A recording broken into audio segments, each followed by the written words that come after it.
আসসালামু আলাইকুম। সবাইকে আমন্ত্রণ জানাচ্ছি এবি নিউজ প্রাইম সংবাদে। আপনাদের সঙ্গে আছি আমি সুমাইয়া মেঘলা। শুরুতেই জানিয়ে দেব সংবাদ শিরোনাম। জাতীয়করণের দাবিতে ১ মাসের আলটিমেটাম, প্রস্তুত আন্দোলনের রূপরেখা। শিক্ষা ক্যাডারের স্বকীয়তা রক্ষায় ঢাকা বিশ্ববিদ্যালয়ে বিক্ষোভ, পিএসসির সিদ্ধান্ত বাতিলের দাবি। নির্বাচনে কালো টাকা রোধে কঠোর অবস্থানে সরকার, বিনিয়োগহীন অর্থনীতি অনগ্রসর, বলেন আমির খসরু। ভারত পাকিস্তান সীমান্তে ফের উত্তেজনা, নিহত ভারতীয় সেনা। ইউক্রেনের সীমান্ত নিয়ে শক্ত বার্তা, বল প্রয়োগে পরিবর্তন অগ্রহণযোগ্য। ব্রেভিসের নজরকাড়া সেঞ্চুরি, নেপাল ফুটবল ম্যাচের প্রাথমিক স্কোয়াডে হামজা। দর্শক, এতক্ষণ শুনছিলেন শিরোনাম, এখন বিস্তারিত। এমপিওভুক্ত শিক্ষা প্রতিষ্ঠান জাতীয়করণের দাবিতে ফের ১ মাস সময় দিয়েছে এমপিওভুক্ত শিক্ষা জাতীয়করণ প্রত্যাশী জোট। দাবি পূরণ না হলে আগামী ১৪ সেপ্টেম্বর অর্ধদিবস, ১৫ ও ১৬ সেপ্টেম্বর পূর্ণ দিবস কর্মবিরতির ঘোষণা দিয়েছে সংগঠনটি। এরপরও দাবি না মানলে ১২ অক্টোবর থেকে জাতীয় প্রেস ক্লাবের সামনে লাগাতার অবস্থান কর্মসূচি পালনের সিদ্ধান্ত নেওয়া হয়েছে। সরেজমিনে দেখা যায়, জাতীয়করণের দাবিতে সারা দেশ থেকে আসা হাজারো শিক্ষক জাতীয় প্রেস ক্লাবের সামনে জড়ো হয়েছেন। ফলে তোপখানা রোডের উভয় দিকে যান চলাচল বন্ধ হয়ে যায়। পরে সচিবালয়ে শিক্ষা উপদেষ্টা ও সচিবের সঙ্গে সাক্ষাৎ শেষে প্রেস ক্লাবের সামনে এসে এই ১ মাসের আলটিমেটাম ঘোষণা দেন সংগঠনের সদস্য সচিব অধ্যক্ষ দেলোয়ার হোসেন আজিজি। তিনি জানান, মন্ত্রণালয় দাবি পূরণে নীতিগতভাবে একমত হয়েছে। বাড়ি ভাড়া ভাতা ৫০% থেকে ৭৫% করার প্রস্তাব অর্থ মন্ত্রণালয়ে পাঠানো হয়েছে। এছাড়া চিকিৎসা ভাতা ৫০০ থেকে ১,০০০ টাকা করার বিষয়েও আলোচনা হয়েছে। সংগঠনের পক্ষ থেকে বলা হয়েছে, বাড়ি ভাড়া ভাতা পার্সেন্টেজ ভিত্তিতে বাড়াতে হবে এবং দ্রুত ডিউ লেটার অর্থ মন্ত্রণালয়ে পাঠাতে হবে। যদি তা না হয় তাহলে সেপ্টেম্বরের কর্মসূচি অনুযায়ী দেশ জুড়ে প্রতিটি এমপিওভুক্ত স্কুল, মাদ্রাসা ও কারিগরি প্রতিষ্ঠানে কর্মবিরতি পালন করা হবে। দাবিগুলোর মধ্যে রয়েছে জাতীয়করণ, সরকারি শিক্ষকদের সমপর্যায়ের ভাতা, উৎসব ভাতা, চিকিৎসা ভাতা এবং সার্বজনীন বদলি ব্যবস্থা। আন্দোলন সফল করতে বিভাগীয় পর্যায়ে ৮ জন শিক্ষককে সমন্বয়কারী হিসেবে নিয়োগ দেওয়া হয়েছে, যারা জেলা ও উপজেলা পর্যায়ে সমন্বয় করছেন। অংশগ্রহণকারীদের যাতায়াতের জন্য আগেই বাস সংরক্ষণ করা হয়। নিরাপত্তা ও শৃঙ্খলা রক্ষায় ৩০০ স্বেচ্ছাসেবক কাজ করেন। তাহলে আমরা শিক্ষক সমাজ আরো কঠোর কর্মসূচি দিতে বাধ্য হব। আমাদের নেতা আজিজি স্যার যে নির্দেশনা দিবে সেই নির্দেশনার মধ্যে আমরা কাজ করব। প্রয়োজনে আমরা প্রতিষ্ঠানে তালা ঝুলাবো। আমরা লাগাতার ক্লাস বর্জন করব। আমরা এই রাজপথ ছেড়ে যাব না যতদিন পর্যন্ত আমাদের বৈষম্যের সমাধান না হবে। আমরা শিক্ষকরা এই জাতিকে শিক্ষিত করব, কিন্তু আমরাই যদি বৈষম্য শিকার হই তাহলে আমরা কিভাবে এই জাতিকে শিক্ষিত করব?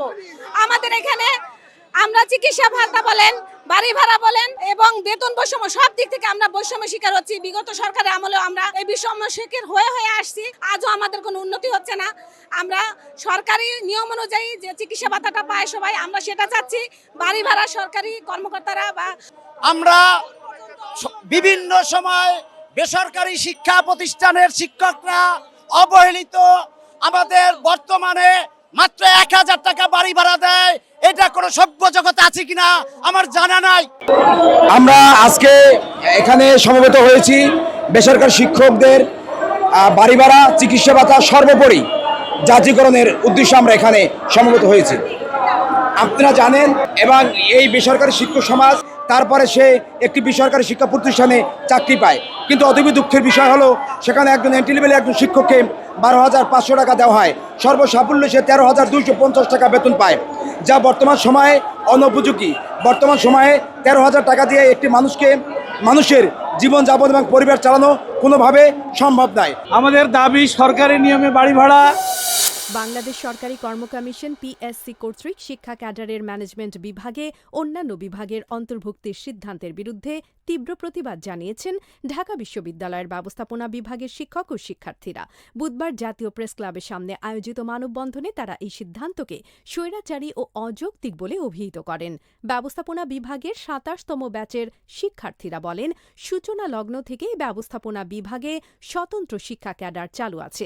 একজন ব্যবস্থাপনা বিভাগের শিক্ষার্থী এই বিষয়ের পূর্ণাঙ্গ জ্ঞান রাখে, অথচ পিএসসি আমাদের সঙ্গে আলোচনা না করেই এমন সিদ্ধান্ত নিয়েছে যা আমাদের স্বকীয়তা ও পেশাগত মর্যাদাকে প্রশ্নবিদ্ধ করে। শিক্ষার্থীরা বলেন, অনেক শিক্ষার্থী ব্যবস্থাপনা বিভাগে ভর্তি হয় এই বিশ্বাসে যে এখানে শিক্ষা ক্যাডারে চাকরির সুযোগ রয়েছে। একজন শিক্ষার্থী তার অনার্স মাস্টার্স সম্পূর্ণ করে যখন শিক্ষার্থীদের শেখাতে আসে, তখন তার দক্ষতা ও প্রস্তুতি থাকে পূর্ণাঙ্গ। অন্য বিভাগের কেউ সেই মান বজায় রাখতে পারবে না। বিক্ষোভে অংশগ্রহণকারী শিক্ষকরা বলেন, এই সিদ্ধান্ত শুধু একাডেমিক স্বার্থের পরিপন্থী নয়, এটি একটি প্রাতিষ্ঠানিক অবমূল্যায়ন। আজকে আমাদের এই আন্দোলন শুধু ঢাকা বিশ্ববিদ্যালয় কেন্দ্রিক না, শুধু ঢাকা বিশ্ববিদ্যালয় বাংলা বিভাগ কেন্দ্রিক না, এবং এই পিএসসির যে সংস্কার প্রহসন, এই প্রহসনের বিরুদ্ধে আমরা দরকার লাগলে আজকে এখান থেকে অগ্নিস্ফুলিঙ্গ হয়ে সারা দেশে দাবানল হয়ে যাবে। একটা কথা বারবার আসছে যে আমরা শুধুমাত্র আমাদের জন্য দাঁড়াইনি, আমরা বাংলাদেশের সকল বাংলা বিভাগের শিক্ষার্থীদের জন্য দাঁড়াইনি। এটা বাংলা বিভাগের অস্তিত্বের প্রশ্ন। বাংলা বিভাগের সাথে যে কোনো ধরনের ষড়যন্ত্র হোক, চক্রান্ত হোক, এটা আমরা অতীতে মেনে নেইনি, 25-এও মেনে নিব না এবং ভবিষ্যতেও মেনে নিব না। আগামী জাতীয় নির্বাচনে কালো টাকার প্রভাব রোধে সরকার কার্যকর পদক্ষেপ নিচ্ছে বলে জানিয়েছেন অন্তর্বর্তী সরকারের অর্থ উপদেষ্টা ড সালেউদ্দিন আহমেদ। বুধবার সচিবালয়ে জাতীয় পেনশন কর্তৃপক্ষ আয়োজিত এক সংবাদ সম্মেলনে তিনি বলেন, কালো টাকার ক্ষেত্রে দুটি বিষয় গুরুত্বপূর্ণ: উৎস এবং ব্যবস্থাপনা। উৎস নিয়ন্ত্রণে ইতোমধ্যে উল্লেখযোগ্য অগ্রগতি হয়েছে। তিনি ব্যাখ্যা করেন, আগে তো ব্যাংকের মালিক, শিল্প প্রতিষ্ঠানের মালিক, সংবাদপত্রের মালিক, ফ্ল্যাটের মালিক সব এক ব্যক্তি হতেন। এখন সেই একক নিয়ন্ত্রণ ভেঙে গেছে। এখন কিছুটা চেক অ্যান্ড ব্যালেন্স কাজ করছে। ড সালেউদ্দিন আরও জানান, নির্বাচনে ঋণখেলাপিদের অংশগ্রহণ রোধে নির্বাচন কমিশনকে সক্রিয় ভূমিকা নিতে হবে। তবে আদালতের স্থগিতাদেশ অনেক সময় এই প্রক্রিয়াকে জটিল করে তোলে। কালো টাকা যেটা আমরা কালোটা দুইটা জিনিস হলো, একটা হলো উৎসটা আর একটা হলো প্রসেসটা। টাকা আমরা চেষ্টা করছি উৎসটা বন্ধ করতে। রাজনৈতিক জিনিসটা আমি সবসময় বলি, অর্থনৈতিক উন্নতি রাজনৈতিক কালচারের সাথে। এখন যদি ওনারা যদি এনকারেজ করে টাকা পয়সা দিয়ে সে করবেন, নমিনেশন দেবেন, ভোট দেবেন, তখন তো আমি তো অর্থ মন্ত্রণালয় থেকে এটা কিছু ডিফিকাল্ট। এদিকে বাংলাদেশের অর্থনীতিকে টেকসই ও উচ্চতর পর্যায়ে নিতে হলে দেশি বিদেশি বিনিয়োগ বাড়ানো ছাড়া কোনো বিকল্প নেই, এমন মন্তব্য করেছেন সাবেক বাণিজ্যমন্ত্রী ও চট্টগ্রাম স্টক এক্সচেঞ্জের প্রতিষ্ঠাতা চেয়ারম্যান আমির খসরু মাহমুদ চৌধুরী। তিনি বলেন, ঋণ বা টাকা ছাপিয়ে অর্থনীতি চালানো যায় না। বিনিয়োগই অর্থনীতিকে এগিয়ে নেয়ার একমাত্র টেকসই সমাধান। বুধবার রাজধানীর বনানীর হোটেল শেরাটনে অনুষ্ঠিত বিদেশি বিনিয়োগকারী সম্মেলন 2025-এর বাংলাদেশের অর্থনৈতিক প্রেক্ষাপট, বিকাশ ও সম্ভাবনা শীর্ষক সেশনে তিনি এসব কথা বলেন। সম্মেলনের আয়োজন করে BRAC EPL stock brokerage limited. আমরা ওই টাকা ছাপানোর থেকে, ঋণ নেওয়ার থেকে বাংলাদেশের অর্থনীতিকে বিনিয়োগের দিকে নিয়ে যাব আগামী দিনে, এবং বিনিয়োগ হচ্ছে একমাত্র আনসার।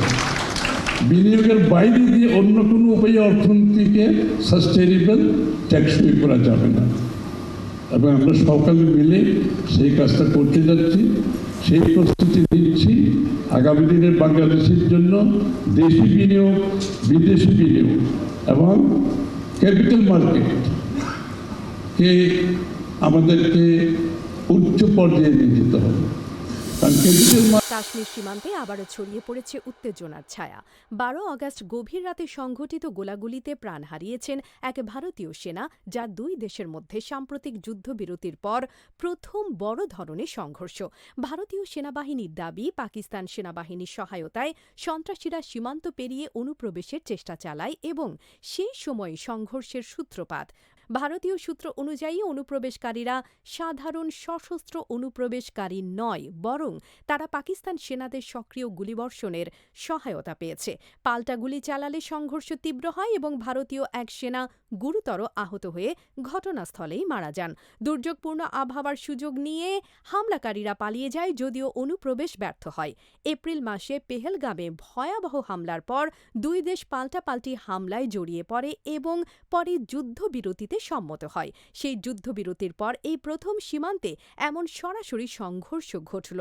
এই পরিস্থিতি দক্ষিণ এশিয়ার ভূ রাজনৈতিক ভারসাম্যে নতুন করে উদ্বেগ সৃষ্টি করেছে।